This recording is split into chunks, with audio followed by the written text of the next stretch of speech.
Assalamualaikum, halo semuanya. Saya Anto dan selamat datang kembali di Belajar Bareng Guru Honorer RPL. Ini adalah video episode ketiga di playlist Belajar Laravel 11 dengan studi kasus membuat aplikasi website blog sederhana. Untuk teman-teman yang belum menonton video pertama dan kedua dari playlist ini, bisa cek di kolom deskripsi. Saya akan sematkan link playlist dan juga link untuk video episode keduanya di sana. Atau teman-teman juga bisa klik link di pojok kanan atas video ini. Di video kedua kemarin, kita sudah belajar membuat kelas model, file migrasi database, dan juga membuat relasi untuk setiap kelas model atau tabelnya. Untuk video ketiga ini, kita akan belajar membuat fitur pendaftaran user, baik user yang ingin mendaftar sebagai admin maupun mendaftar sebagai penulis. Untuk langkah-langkahnya sudah saya buat di Trello. Langkah yang pertama, kita akan belajar membuat sebuah controller terlebih dahulu. Untuk pengingat saja teman-teman, controller di dalam Project Laravel berperan sebagai jembatan antara data atau model dan tampilan atau view. Secara sederhana, controller memiliki beberapa fungsi utama. Yang pertama adalah sebagai penerima input user atau pengguna. Ketika pengguna berinteraksi dengan aplikasi, misalnya mengisi formulir, mengklik tombol, nah, input tersebut akan dikirim ke controller. Lalu fungsi yang kedua adalah memproses logika bisnis. Controller akan memproses input pengguna sesuai dengan logika bisnis yang telah ditentukan. Ini bisa berupa validasi data, manipulasi data, atau memanggil fungsi-fungsi lain yang diperlukan.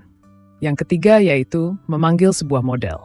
Jika diperlukan data dari database, controller akan memanggil model yang sesuai untuk mengambil atau menyimpan data. Yang terakhir, untuk memilih view atau tampilan. Setelah data diproses, controller akan memilih view yang tepat untuk menampilkan data tersebut kepada pengguna. Jadi itu ya teman-teman, fungsi dari controller pada Project Laravel, semoga mudah dipahami. Setelah membuat controllernya, kita buat route-nya. Route untuk daftar admin, dan juga route untuk daftar sebagai penulis. Oke, kita langsung mulai saja praktikumnya. Silahkan teman-teman buka kembali XAMPP-nya, lalu aktifkan layanan server Apache dan MySQL-nya.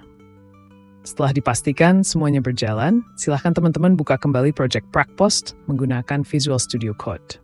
Untuk membuat controller di Project Laravel, buka terminal Visual Studio Code. Lalu ketikkan perintah ini.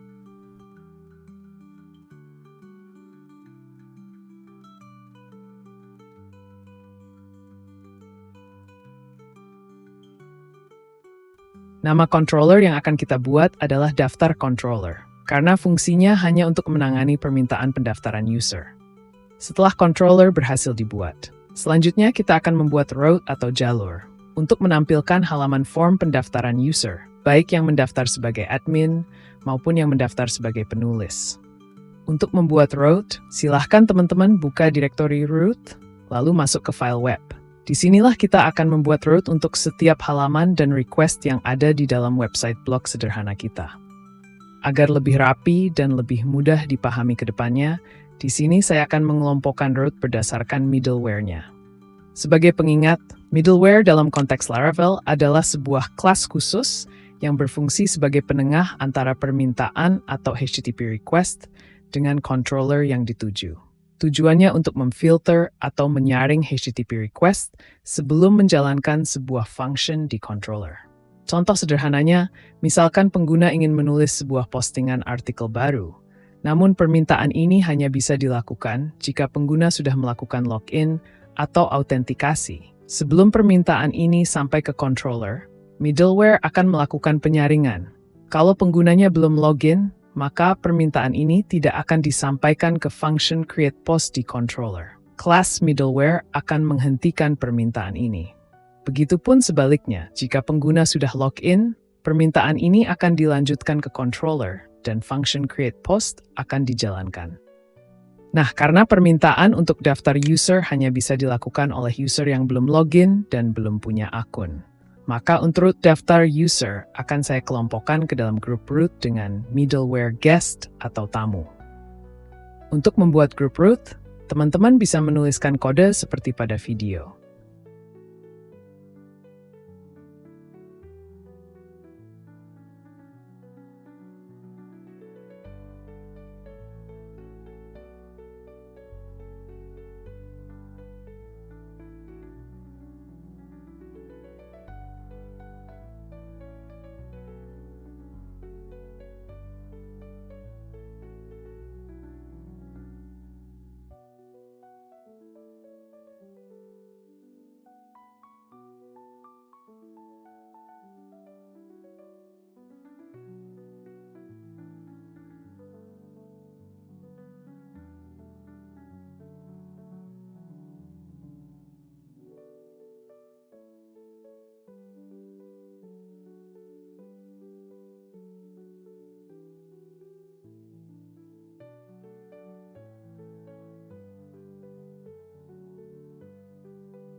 Karena route ini berfungsi untuk menampilkan sebuah halaman, maka kita gunakan method get, lalu kita panggil controllernya, yaitu daftar controller C. Setelah itu kita tentukan nama method atau function yang akan dijalankan.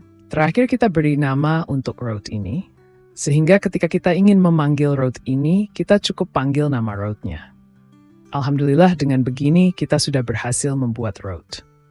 Langkah membuat controller dan route untuk daftar user, alhamdulillah sudah selesai.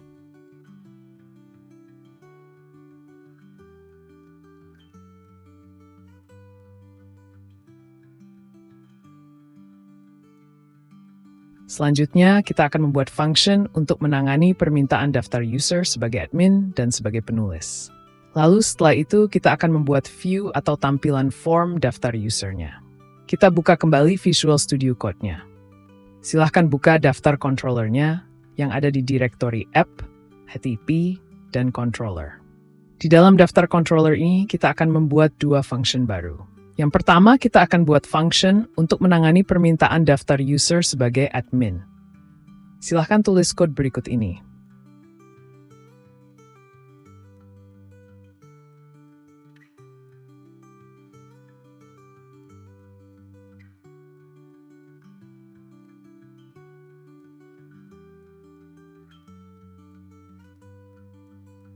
Jangan lupa nama functionnya harus sama dengan nama function yang kita tulis di dalam route tadi.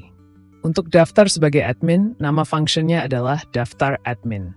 Karena function ini berfungsi untuk menampilkan sebuah view atau tampilan, maka kita tuliskan code return view.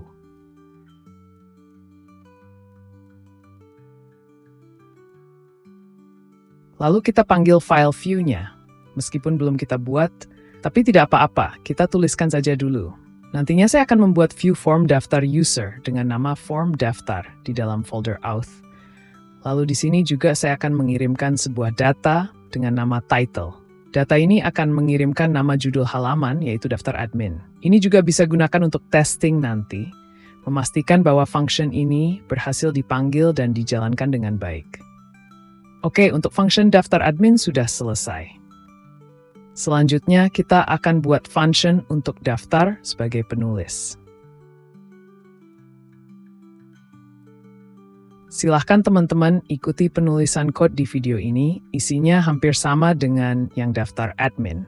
Hanya saja untuk nama functionnya kita sesuaikan dengan nama function yang ada pada route yang kita buat tadi.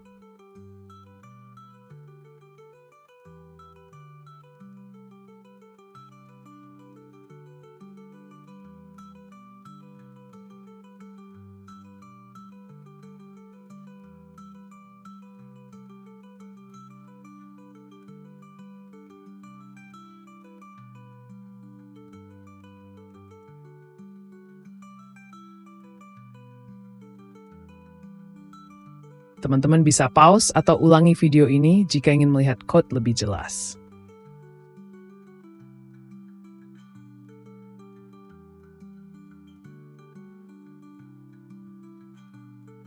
Setelah membuat function di dalam controller, sekarang kita akan belajar membuat sebuah view atau tampilan halaman websitenya.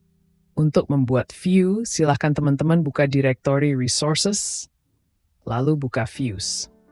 Disinilah kita membuat tampilan halaman-halaman yang ada di dalam website kita, agar lebih rapi dan agar mempermudah mencari file view jika kita butuhkan. Kedepannya, untuk halaman form pendaftaran ini, saya akan bungkus ke dalam folder dengan nama auth, sama seperti yang sudah kita tentukan di dalam function tadi. Untuk membuat folder baru, teman-teman bisa klik kanan pada folder views, lalu pilih menu new folder, lalu beri nama auth. Untuk membuat sebuah view, ada satu teknik atau cara yang menarik untuk kita pelajari, yaitu layouting. Untuk penjelasan lebih detailnya mungkin akan saya sampaikan nanti di kelas ya. Sederhananya, layouting adalah proses mengelompokkan code program yang sama yang digunakan oleh beberapa file view. Agar lebih paham, mari langsung ke praktikum. Di dalam folder auth, silahkan teman-teman buat folder baru dengan nama layout. Klik kanan pada folder auth, lalu pilih new folder, dan beri nama layout. Di dalam folder layout ini, silahkan buat file baru. Klik kanan, pilih new file, lalu beri nama main.blade.php. Nah, di dalam file main inilah kita akan tulis code HTML yang akan digunakan oleh beberapa file view lainnya. Di dalam studi kasus website blog sederhana ini, kita akan menggunakan framework CSS sejuta umat, yaitu Bootstrap. Untuk proses instalasi Bootstrap, silakan teman-teman buka kembali browsernya. Cari Bootstrap. Masuk ke website resminya. Buka menu Docs untuk masuk ke halaman dokumentasi. Di menu Introduction, bagian Quick Start, kita akan copy semua code HTML yang ada di bagian nomor 2 ini, yaitu yang include Bootstrap CSS and JS. Silahkan copy semua code-nya. Lalu paste di dalam file main.blade.php. Code HTML ini tidak hanya digunakan untuk halaman daftar user saja, tapi juga akan digunakan untuk halaman login user nantinya. Maka dari itu, daripada kita tulis semua code HTML ini 2 kali di 2 file view, lebih baik kita bikin satu file utama, nanti untuk view daftar dan view login, tinggal panggil file utama ini saja. Semoga teman-teman paham ya maksud saya. Sekarang kita modifikasi code HTML-nya. Untuk bagian title, kalau teman-teman ingat, di bagian controller kita udah kirim sebuah variable title. Kita bisa panggil di sini menggunakan Blade.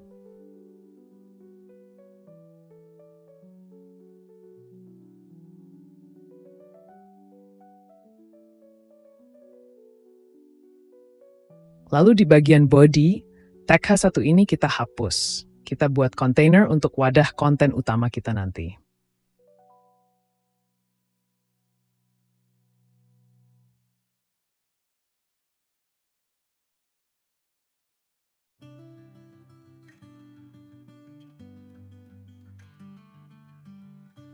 Lalu di dalam komponen container, kita tulis sebuah blade yield, lalu kita beri nama content. Blade yield dengan nama content ini akan diisi oleh konten utama dari halaman daftar dan login user. Lalu di bawah code JavaScript CDN Bootstrap, kita juga buat sebuah blade yield dengan nama script. Blade yield script ini digunakan sebagai wadah untuk code JavaScript yang akan ditambahkan di dalam view daftar dan login nantinya. Setelah selesai menyiapkan file layouting, sekarang kita akan buat file halaman form daftar usernya.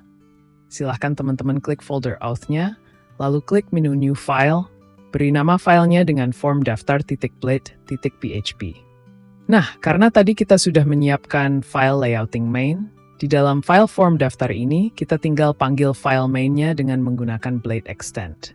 Di sini hati-hati dalam memanggil filenya, pastikan kita panggil foldernya dulu, yaitu folder auth, lalu layout, dan baru kita panggil nama filenya, yaitu main. Dalam menuliskan code HTML untuk halaman daftar ini, agar code ditempatkan di dalam yield content di file main, kita harus menambahkan blade section. Lalu tuliskan nama yield-nya, yaitu content, dan akhiri dengan blade end section. Di tengah-tengah section inilah kita akan menulis code HTML untuk halaman daftar user kita. Untuk mencobanya, kita coba tambahkan tag H1, lalu di dalamnya kita coba panggil variable title menggunakan Blade. Sekarang kita coba jalankan project Laravel kita untuk menguji apakah route yang sudah kita buat tadi berhasil menjalankan function yang ada di dalam daftar controller. Untuk menjalankan project Laravel, silahkan buka kembali terminalnya, lalu tuliskan perintah pip artisan serve. Setelah server artisannya berjalan, silahkan buka URL ini di dalam browser. Teman-teman bisa copy URL-nya, lalu paste di browser, atau teman-teman bisa tekan tombol Ctrl di keyboard, lalu klik URL-nya, maka URL akan otomatis dibuka di browser bawaan. Setelah tampil halaman Laravel seperti pada video, untuk mengakses route daftar admin, silahkan masukkan URL sesuai dengan yang sudah kita tentukan di dalam route, yaitu daftar admin.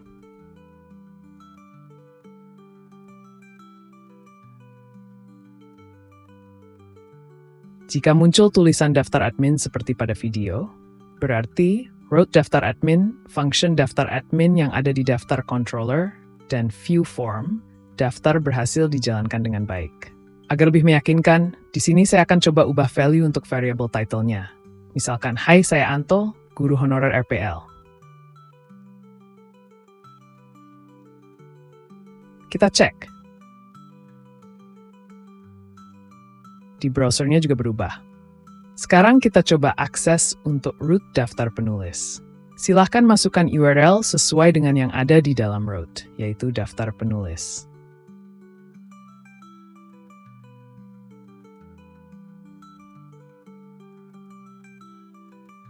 Jika tampil tulisan daftar penulis seperti pada video, berarti untuk function daftar penulis pun berhasil dijalankan dengan baik. Selamat!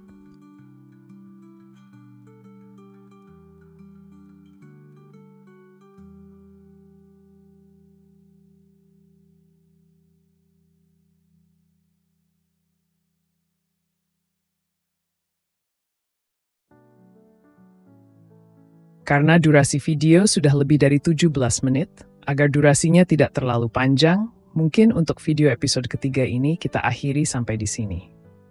Alhamdulillah, di video ini kita sudah belajar banyak hal, mulai dari membuat controller untuk fitur daftar user, memahami middleware, membuat group route, membuat route dengan method get, membuat function di controller untuk membuka view form daftar user, membuat layouting untuk daftar dan login user nanti.